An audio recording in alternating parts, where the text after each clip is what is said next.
Hi friends. Last lecture we learned the regression. There are two types of regression equation. Regression equation y on x and regression equation x on y. There are total 6 formulae in this topic, and we will notice that on last lecture. Now we are going to more examples. The following results of capital employ and profit earned by a firm in a 10 successive years are calculated. Capital employed in 1000, profit earned in 1000, and त्यांचे mean and standard deviations are given. So capital employed mean is 55 and standard deviation is 28.7. While the profit earned in 1000 mean is 13 and standard deviation is 85. Coefficient of correlation is equal to 0.96. Estimate the amount of capital to be employed if profit earned is rupees 25,000. Look at what is the estimate. Estimate means to find. What is to find the profit amount of capital. Capital employ किती खर्च झाला आहे employee उत्पन्नासाठी किती खर्च झाला capital employ total खर्च employ if profit is rupees 25. जर तुमचा नफा 25,000 असेल तर कॅपिटल एम्प्लॉय फाइंड करायचं आहे. आता आपण काय करू, इथे व्हेरिएबल दिलेले नाहीत एक्स आणि वाय. जसं बघा लास्ट लेक्चरला आपण एक एक्झाम्पल बघितलं प्रॉफिट रेट आणि ग्रोथ रेटचं. तिथं तुम्हाला एक्स आणि वायचे तिथं ब्रॅकेटमध्ये दिलं तर इथं दिलं आहे का तसं तर नाही. सो आपण काय करायचं, एक्सला काय म्हणायचं तर प्रॉफिट एम्प्लॉयड आणि वायला काय म्हणायचं तर प्रॉफिट अर्न म्हणायचं. सो बाय गिवन इन्फॉर्मेशन काय होईल, एक्स बारची व्हॅल्यू होईल 55, वाय बारची व्हॅल्यू होईल 13. बरोबर. मीन सिग्मा एक्स किती आहे तर 28.7, सिग्मा वाय किती तर 85. बरोबर. अजून एक व्हॅल्यू दिलेली कोएफिशियंट ऑफ कोरिलेशन, म्हणजे त्यालाच आपण स्मॉल आर नोटेशन वापरलेलं आहे. स्मॉल आरची व्हॅल्यू दिलेली आहे 0.96. ठीक आहे. So we use the regression equation x on Y. X on Y का, कारण आपल्याला फाइंड काय विचारलं आहे कॅपिटल एम्प्लॉय. कॅपिटल एम्प्लॉय म्हणजे कोण, एक्स. म्हणून सुरुवातीला एक्स घ्यायचं नंतर वाय घ्यायचं, एक्स ऑन वाय. जर तुम्हाला प्रॉफिट अर्न असेल तर तुम्ही वाय ऑन एक्स वापरलं असतं, पण आपल्याला एम्प्लॉय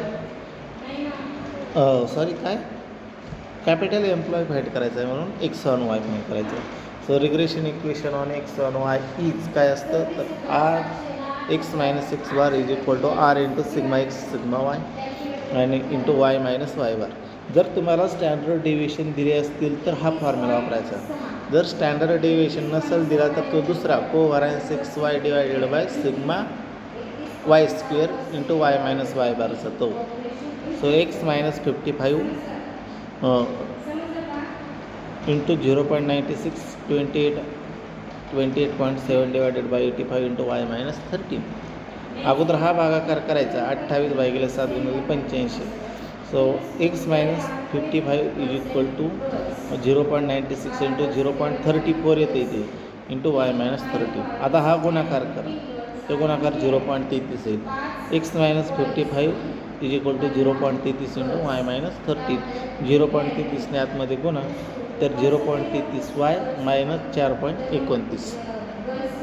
आणि म्हणजेच हा वजा 55 इकडं पाठवला तर अधिक 55 म्हणजे 55 वजा 4.29 50.71 येतो. So X is equal to 0.33 Y plus 0.50.71. So आता आपल्याला दिलेली वायची व्हॅल्यू किती दिलेली 25,000. इथं सगळं कसं आहे 1000मध्ये 25,000 दिले म्हणजे 25,000 नाही टाकायचे, त्यातलं 1000ची कॅन्सल करायचे. वाय इज इक्वल टू 25 ही व्हॅल्यू तिथं टाकायची. सो वायची व्हॅल्यू जर 25 टाकली तर एक्सची व्हॅल्यू किती येईल? So X is equal to 0.33 into 25 plus 15.71. So is equal to 59,000. हे बघा 58.96 येते. 58.96 is round up to the 59. तर 59,000 तुमचा काय असणार आहे तिथं कॅपिटल खर्च असणार आहे. एकूण खर्च तुमचा 59,000 रुपये तिथं असणार आहे. ठीक आहे. So next example.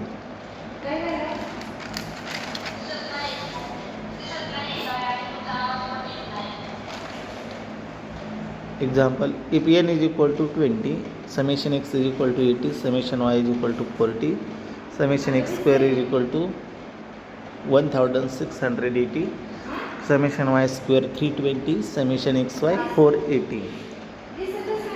Obtain the value of correlation coefficient and comment on it.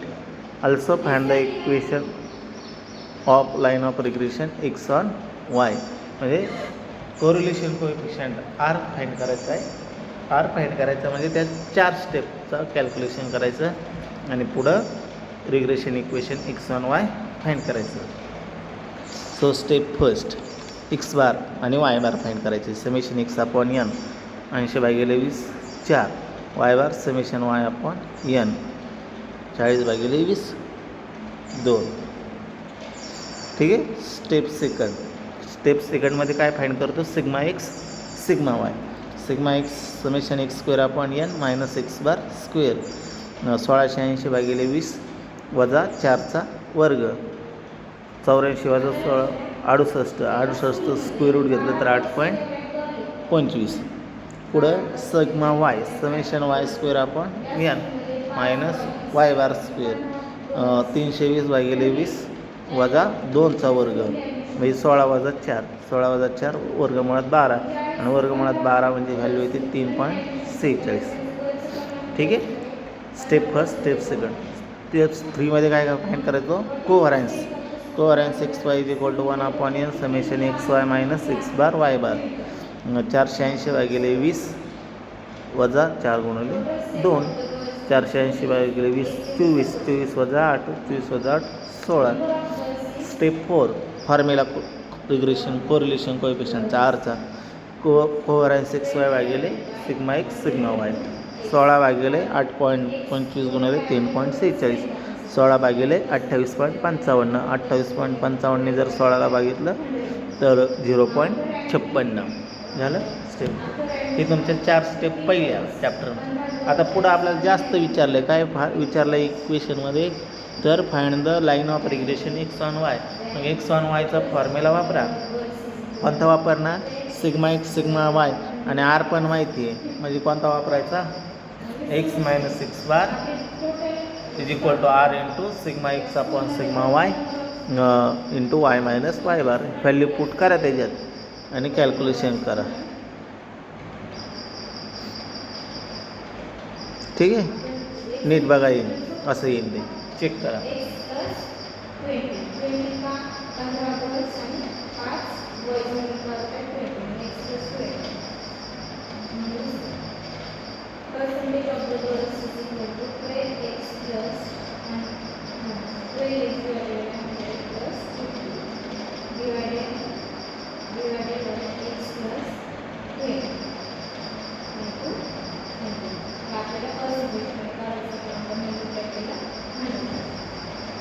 ठीक आहे. सर हे इक्वेशन तुमचं बघा. हे कॅल्क्युलेशन नीट करायचं बरं का. अगोदर भागाकार करायचा, नंतर ह्या दोघांचा काय नंबर येईल त्याचा गुणाकार करायचा आणि गुणाकार केल्यानंतर आतमध्ये मल्टिप्लाय करायचं. नंतर इकडचे टर्म इकडे शिफ्ट करायचे. लक्षात घ्या हे. सो प्रॉपर्टीज खाली आपल्याला 2-3 प्रॉपर्टीज, कारण ह्या प्रॉपर्टीवरती आपल्याला पुढं जाऊन 1-2 एक्झाम्पल घ्यायचे. Properties of regression, coefficient of regression, properties of coefficient of regression. 3 properties.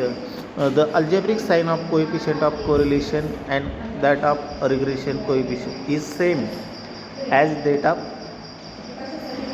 Regression coefficient. म्हणजे कोएफिशियंट ऑफ कोरिलेशन ही आरची व्हॅल्यू जी आहे ना सेम साईन अल्जेब्रिक म्हणजे प्लस किंवा minus. The algebraic sign of coefficient of correlation म्हणजे कोरिलेशन म्हणजे कोण r is same as that the regression coefficient. Regression coefficient काय असतात बी वाय एक्स आणि बी एक्स वाय हे काय असतात रिग्रेशन. म्हणजे आरची व्हॅल्यू बी एक्स वाय आणि बी एक्स वाय आणि बी वाय एक्स ह्या तिघांची अल्जेब्रिक साईन सारखं असतं. जर तिन्ही पॉझिटिव्ह असतील एक पॉझिटिव्ह असेल तर बाकीचे दोन पण पॉझिटिव्ह. एक निगेटिव्ह असला तर बाकीचे दोन पण निगेटिव्ह. हे फॉर्म्युला महत्त्वाचं आहे बघा. The coefficient of correlation is the product of is a square root of product of regression coefficient. बघा काय सांगता हे कोएफिशियंट ऑफ कोरिलेशन म्हणजे R is a square root म्हणजे वर्गमूळ. वर्गमूळ कोणाचं आहे product of regression coefficient. Regression coefficient म्हणजे कोण बी वाय एक्स आणि बी एक्स वाय. म्हणजे दॅट इज या वरच्या वेळीचा जो अर्थ आहे आर इज इक्वल टू काय तर बी वाय एक्स इंटू बी एक्स वाय.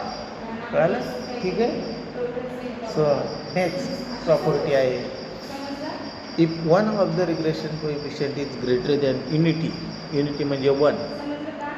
जर एक रिग्रेशन कोएफिशियंट एकपेक्षा मोठा असेल then other is less than unity. म्हणजे एक जर एकपेक्षा मोठा असेल एक रिग्रेशन कोएफिशियंट एकपेक्षा मोठा असेल तर दुसरा एकपेक्षा काय असणार आहे लहान असणार आहे.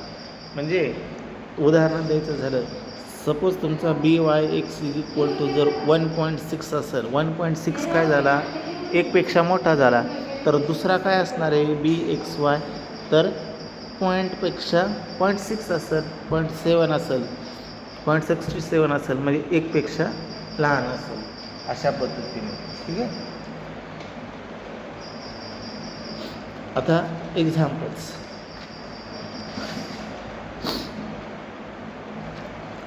For a bivariate data x bar is equal to 53 y bar is equal to 28 b Y x is equal to 1.5 b x y is equal to -0.2. Find first correlation coefficient between x and y and estimate y when x is equal to 60. So correlation आता बघा बी Y X आणि B x Y दोन्ही कसे negative म्हणजे आरचे जे काय correlation coefficient असेल तो पण काय असणार आहे निगेटिव्ह काय प्रॉपर्टीनुसार प्रॉपर्टी नंबर 1. सो गिवन इथं लिहिलेलं आहे. So r is equal to square root of b Y x into B x y. कुठं पाहिलं हे प्रॉपर्टी सेकंडमध्ये. Square root of -1.5 into -0.2 minus मायनसचा प्रॉडक्ट पॉझिटिव्ह होईल स्क्वेअर रूट ऑफ 0.3 येईल आणि स्क्वेअर रूट ऑफ 0.3 -0.55 मायनस का आलं प्रॉपर्टीनुसार सेम अल्जेब्रिक साईन. ठीक आहे -0.55. Next we find regression equation y on x. Y on x का फाइंड करायचं कारण आपल्याला एस्टिमेट कोण करायचं आहे y. So y on x y minus Y bar into b Y x into x minus 6 bar y -28 into -1.5 into x -53. So -1.5 ने आतमध्ये गुणलं तर -1.5 एक्स प्लस मायनस मायनस हे प्लस होईल 79.5.